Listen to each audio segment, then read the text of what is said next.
Welcome to First Unitarian Society of Minneapolis, the birthplace of Congregational Humanism. We carry on that tradition of free thought today, dedicated to promoting a free search for truth, meaning, and justice. Our web address is firstunitarian.org. I'm David Breeden, Senior Minister. Welcome.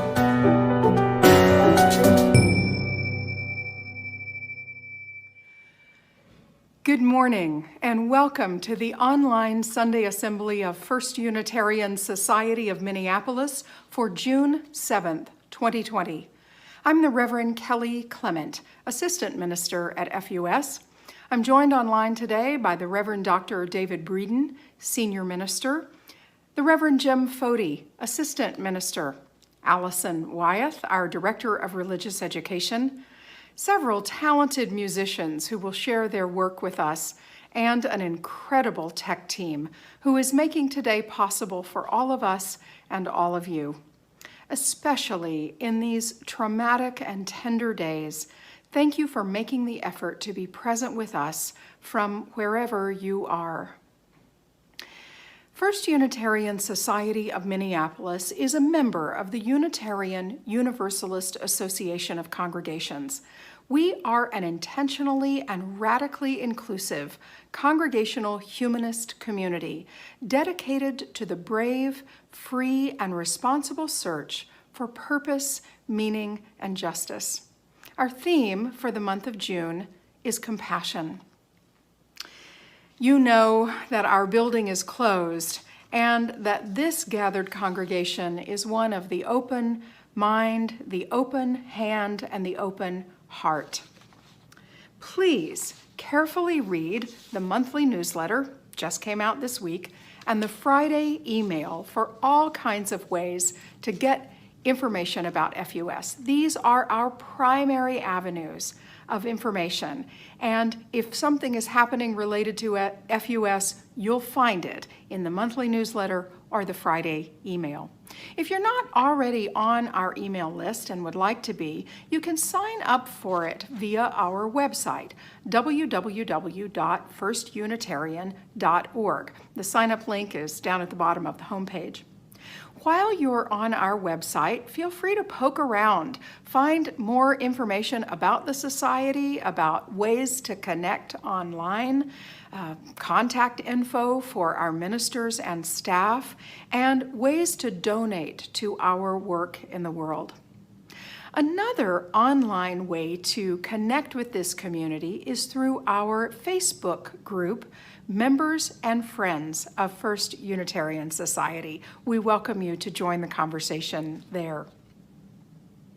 During assembly, please be sure to take a glance at the chat windows that accompany the video streams. Feel free to comment on something you hear or just to say hello to each other. One tech note, if you find that your video and audio get out of sync, just refresh your page. That usually does the trick. After assembly, please make a plan to join us for our coffee hour via Zoom. The link will be shared in the chat today. Rev Jim will host this social time, which usually lasts about half an hour, and of course you can come and go as you please. We'll be using the breakout rooms feature, and there will be some starter questions to get the conversation going. Even as some other parts of our wider community are opening up, FUS will continue to have an online-only Sunday morning presence for many months to come. Thank you again for joining us. Good morning. I'm Allison Wyeth, Director of Religious Education here at First Unitarian Society. I'm really glad to be with you this morning, and I can't think of a better place to be than with a group of people who pursue justice and seek the truth in love. I'm here to let you know what's happening in the coming week in RE for both kids and adults. To start off at 11:45 this morning, we have our Kids and Youth Add-on Assembly. We'll connect, share joys and sorrows, hear music and a story, and discuss some of the deeper issues of our day. Coming up this Tuesday is our family game night at 6 p.m. For family game night, we come together, play interactive games online, and just have a great time. I hope you'll join us. The following Tuesday night, June 16th, also at 6 p.m., we've planned a family watch party where we'll gather to watch an episode of the incredible nature documentary, Night on Earth. If you're interested in joining that event, please use the sign-up genius for it by this Friday, June 12th, and review the setup that you'll need to do ahead of time. For our youth, this Thursday at 4 p.m., our senior high group will meet and gather for check-in, discussion, and fun. On Friday, we have two groups that meet. Our K through 5th grade kids meet at 10:30, and our middle school group meets at noon. Lastly, next week, we'll send out information about our summer program and begin signups for it. While we don't traditionally do signups for summer programming, nothing about this year is traditional. We'll be sending out some materials that go along with the programming, so if you're planning for your youth to participate in any of it, it would be really helpful for them to be signed up ahead of time. I hope you all remain well and safe, and I look forward to seeing you on Zoom this week. Each week when we gather, we light our chalice and share one of the 7 principles of Unitarian Universalism, or one of the aspirations of our congregation. This week, we light the chalice remembering our aspiration to pursue wisdom through reason, science, art, and the stories of human civilizations. If you will repeat with me, please, our congregational covenant. Love is the spirit of this place, and service its law. This is our great covenant, to dwell together in peace, to seek the truth in love, and to help one another. This is my home. 40 families live upstairs. Most of our shopkeepers are immigrants. I like to tell myself that I don't care about property much, but of course as a white person you have to check yourself. I'm guessing given my urge to protect people, my neighbors, it might even be true. Property and money certainly have never been very motivating to me.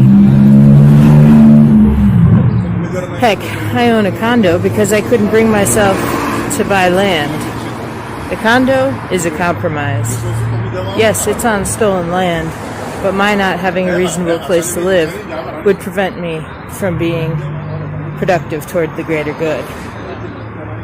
These are the moral, mental gymnastics I rationalize things with in my mind. Each Sunday when we gather, whether it's in person or online, we take a few minutes to reflect on the joys, sorrows, and milestones of the human experience. We do this so that we stay in touch with our own humanity. We do this to remind ourselves of the value of a moment of stillness. And we do this so that no one among us is alone, either in celebrating joy or in facing the burdens of life. This morning we have a joy to share from FUS member Amanda Harrington. On May 30th, Amanda married Alan Matthews in a small and beautiful ceremony outdoors right here in Minneapolis. We extend our congratulations to Amanda, Alan, and Wesley as this newly married couple and this newly official family begin their journey together. We wish them much love and happiness in the years and decades to come and in all the seasons of life. Cards for Amanda and Alan can be sent to the FUS office. We now take a moment of silence to reflect on all the challenges and heartbreak going on in our lives and in our world, and to think with gratitude of those who strive to live lives of peace, compassion, and justice.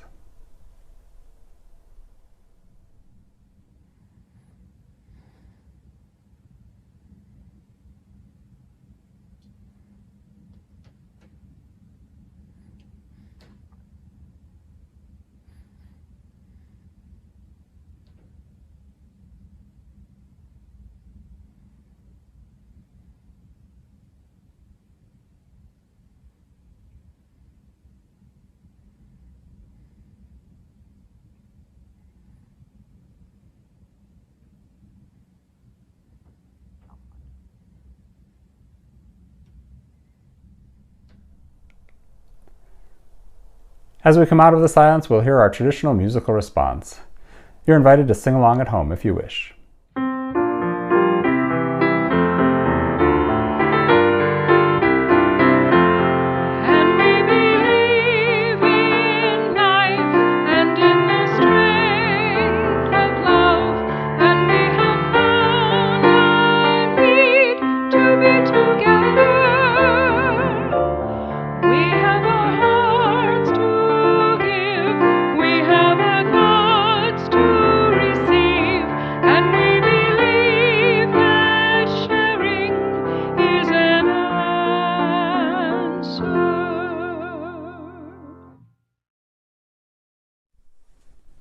First Unitarian Society of Minneapolis is an independent, democratically governed congregation.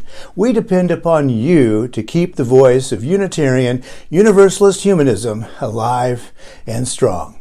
You can download the Give Plus app in the App Store, or you can go online at giveplus.com. Also, go to our website, firstunitarian.org.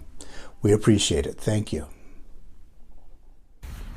This is God Bless the Child by Billie Holiday, dedicated to all the senseless police violence,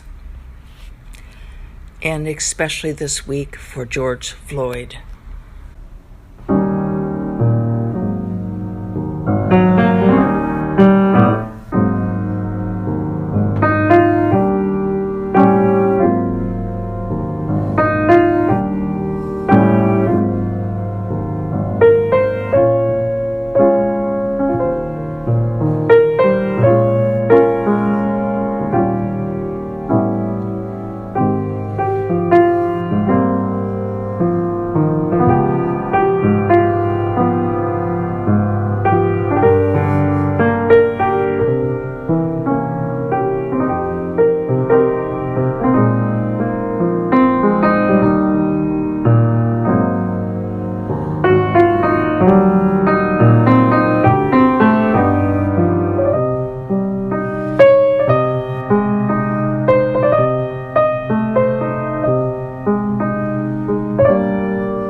This reading is from Dr. Jill Lepore's book, These Truths, A History of the United States, published in 2019.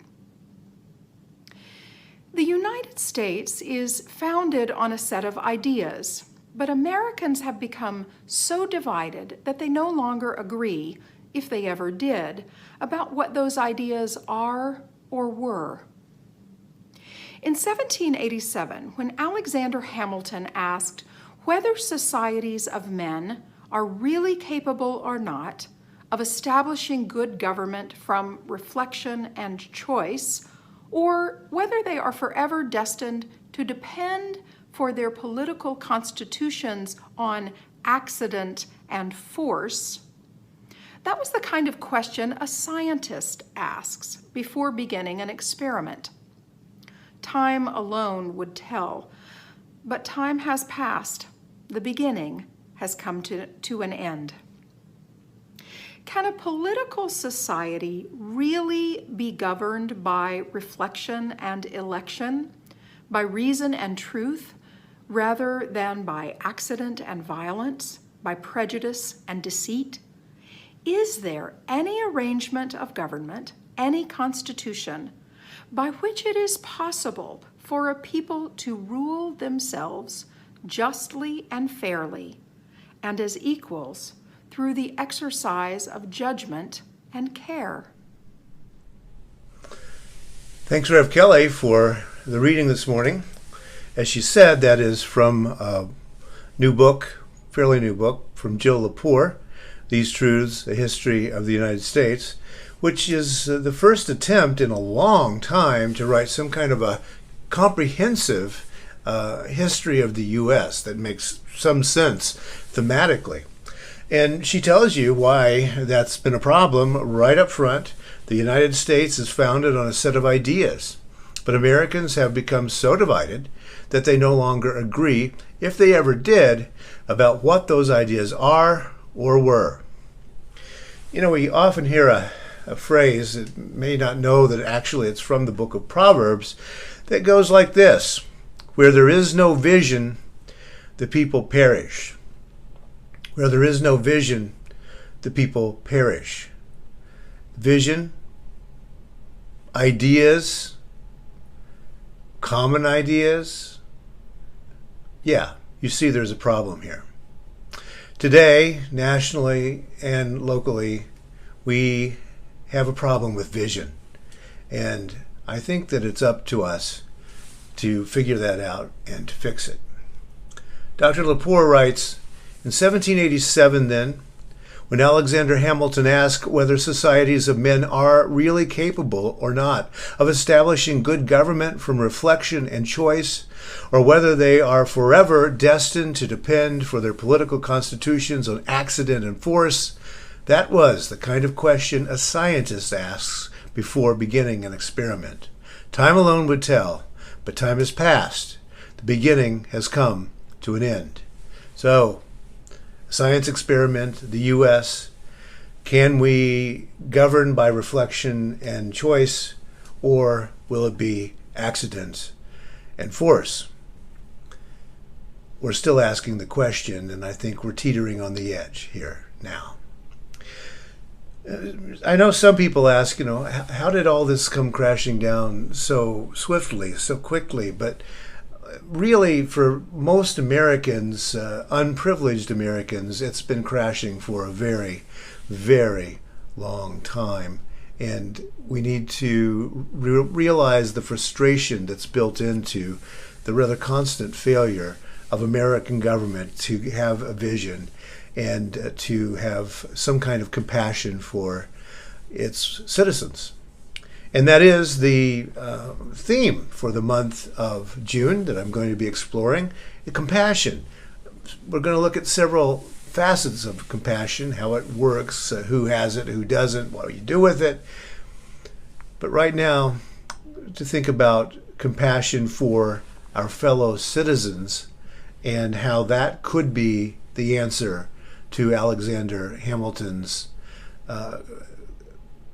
question to us in the science experiment: can it work? I think it can, but it's not.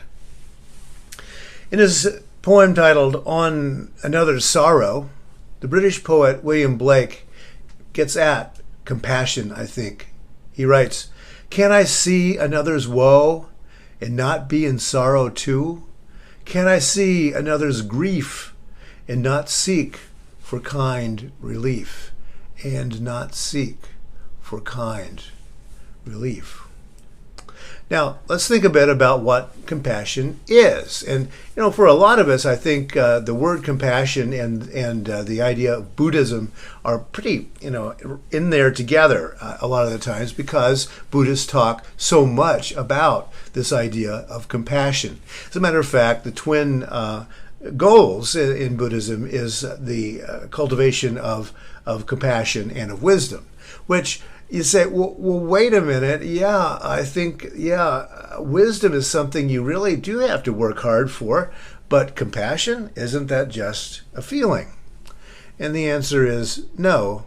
In Buddhism, you have to work for it. It's not just an emotion. It is a mode of being that has some results that come to it because of its very being and how it is.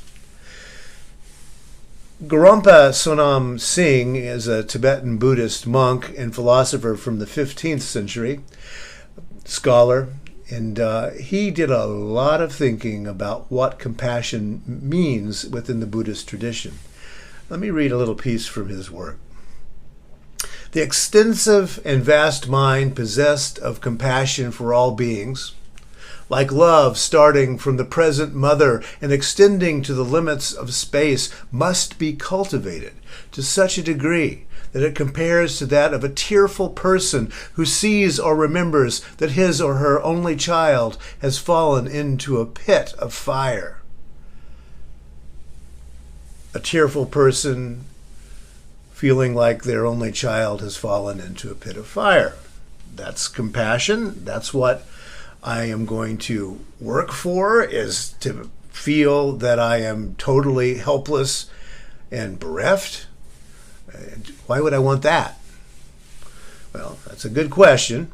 And it's why Buddhism is so often misconstrued and packaged wrong, labeled wrong in Western thinking. Compassion is not something that you buy by the pound or the half pound. Compassion is something cultivated and then that functions in the world in a particular way. The goal is to sit around there, yes, and meditate until you feel toward all sentient beings the sadness, the deep sense of suffering, and some compassion for that, as if your only child has fallen into a pit of fire. Now, the word for compassion in the earliest language of Buddhism, which is Pali, is karuna. Karuna. And it means sharing in suffering. Gorompa Sonam Singh recommends a technique that actually was also invented independently in the Western world by the Stoics. And it's an idea of concentric circles of love and always expanding. First, your love or loved ones, Gorompa Singh said, try to love them. That's not so very hard, is it? But then try to love your extended family. It's a little harder. Friends, strangers, enemies. That's a little harsh. And then true compassion for all sentient beings. Now, one of our Western challenges for understanding this term compassion is that our tradition doesn't have a long use of it. It hasn't settled into Western thinking nearly as much as it has settled into Eastern thinking. The Greek word for compassion was never translated into any European language. It simply disappeared, unlike most words for most concepts. So that in itself shows there's a little bit of wonkiness going on with this term. Our word for compassion originates in Latin, and the word is compati. Compati, to suffer with. Oh, okay, to suffer with does sound a lot like that definition of karuna, sharing in suffering. So where's the difference in these two ways of thinking? Now, if you think about it, there are a couple of different ways we can suffer with or share in suffering. And therein lies, I think, the answer, because in the Western mind, those two ways are often confused. Professor of Psychology Tara Well has done a good bit of thinking and researching in this area, and one place you can find a summary of her work is Psychology Today. It's an article online called "Compassion is Better Than Empathy. Neuroscience Explains Why." Compassion is better than empathy. Neuroscience explains why. Now, Dr. Wells is a practicing Buddhist, so she's thought about this radically painful sort of compassion that Buddhists strive for. In her academic work, Dr. Wells explores the difference between compassion and empathy. Empathy. Wells is a neuroscientist, and she's discovered that compassion and empathy activate different parts of the brain. She writes this, quote, "Empathetic people feel the pain of others acutely." Oh, wait, that sounds like compassion, right? Empathetic people feel the pain of others acutely. As a matter of fact, she writes, too much empathy can be debilitating. In the depths of empathy, we can become paralyzed. Debilitating and paralyzed.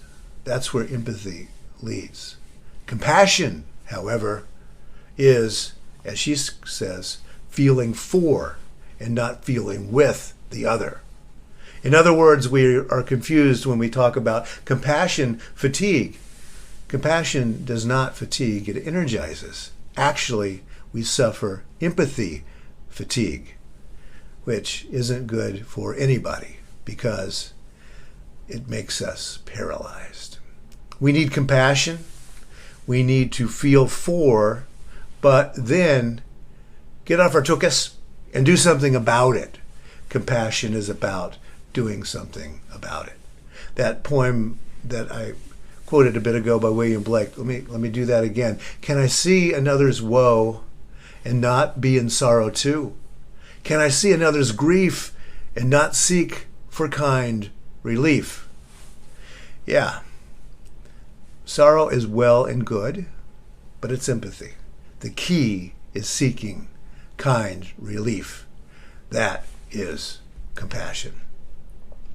Now, we naturalistic thinkers, we who see that the universe is not something that functions on any sort of human scale or human understanding, it's something that's on its own, and we are on our own naturalistic thinking. You know, we're a minority in the human population, and I guess we always will be, which means that we need to reach out and find others who may not think exactly like us, but are in that naturalistic realm of things so that we can join with them in the hard work that we need to do. As humanism sees it, far from being a place of empty absurdity, the universe is a place where human compassion and human action matter in an ultimate sense. Probably someone has said that to you if you've expressed your naturalistic idea of the universe. Well, that's living in absurdity. There's no meaning. How can you do that? Well, we don't see the universe as absurd. We see the universe as a place where human compassion and human action matter in an ultimate sense, because what we feel and what we do create the only meaning and purpose that exists in the universe. That's the human scale. You know, and finally, that does put a little pressure on what we feel and what we do, doesn't it? Humanism is about how the self encounters the other, because with the Buddhists, we realize there is actually no other. There's only us. We are all one, together. For humanists, the encounter with the other is the baseline for our ethics. How do we encounter that which feels different from us? And how do we, through compassion, enter into a relationship with that other? Yes, that's an ideal, but it is an ideal worth striving for. In the monotheism, compassion is out there. In Judaism and Islam, God is referred to as the compassionate one. In Christianity, Jesus is the Lord of compassion. But we naturalist and kind of scientific types, we look around and we don't see any huge universal compassion going on. It's just us. Then here we are, wishing that there were a universal compassion. That would be nice, but we don't see it. We can't offload the duty onto some deity or projection. The realization is exactly why the Buddha talks so much about compassion. He realized that life is suffering, and he set about trying to ameliorate that as best he could. And we need to realize as well, everything changes all the time. That's one step toward realization. Everything changes all the time. Also, change is irreversible. It goes like an arrow only one way. And change is the root of our suffering. We don't want things to change. We want things to feel comfortable all the time. Realizing that that is not possible is a step toward exercising compassion. We, all of us, are the struggling immigrant, and we are the fire that consumes that immigrant's dreams. We are the African American brought in chains to a foreign country, then always treated as foreign in that country and a problem to be fixed.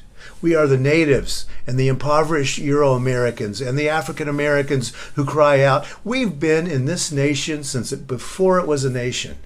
Why are we still dirt poor?" We are the police officers enmeshed in a system that creates an us and a them that manifests itself in violence. We are the rich who grow richer and more remote from the suffering on the American streets. We are the gasoline and the fire.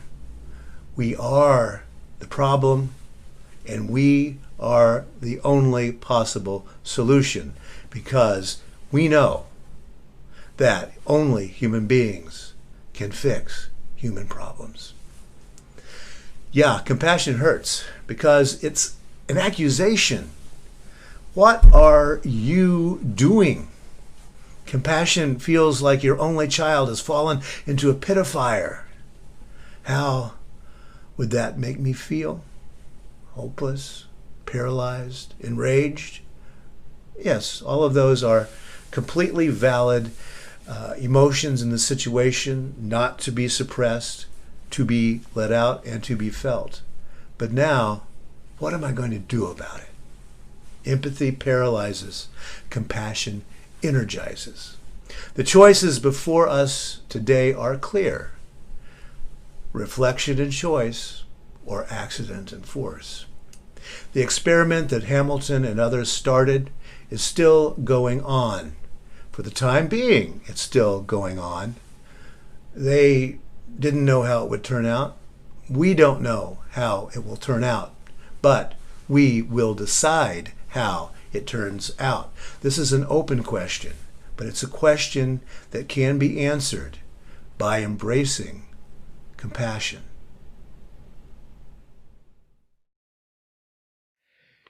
If you will repeat with me, please, our extinguishing chalice words.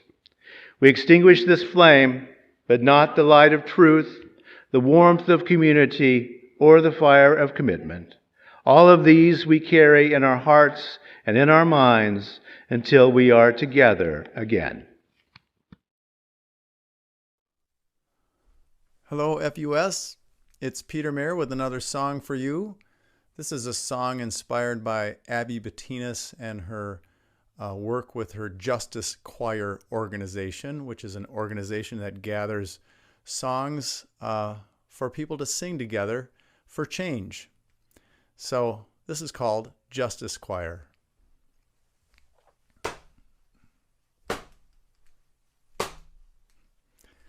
If you wanna shout, wanna right some wrong, you can sing about it in a righteous song. And if you want a way to raise your voice up higher, you can be a singer in the justice choir. If you are a citizen heavy of heart, you can take a tenor or an alto part. You can be a flame in a great big fire. You can be a singer in the justice choir. Sing out, make a better world, make a sound wave like a flag unfurled. Sing out like a liberty bell, ring out the truth you tell.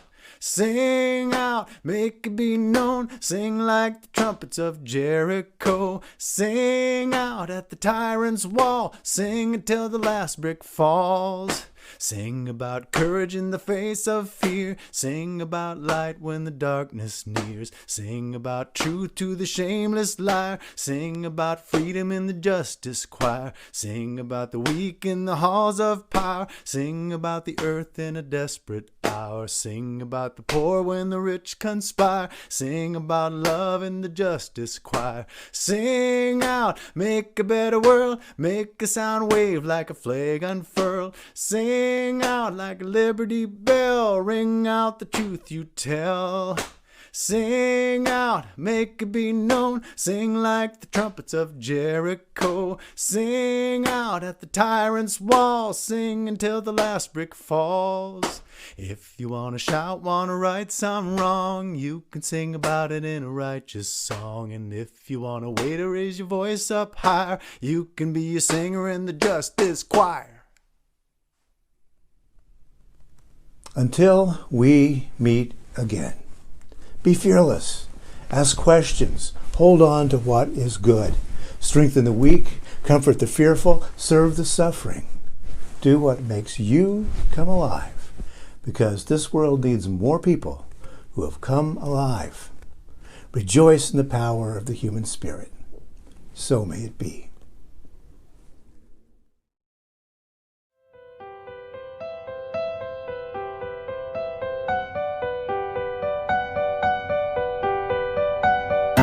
Thanks for listening. You can find much more about humanism and what's happening at First Unitarian Society in Minneapolis by visiting our website at firstunitarian.org.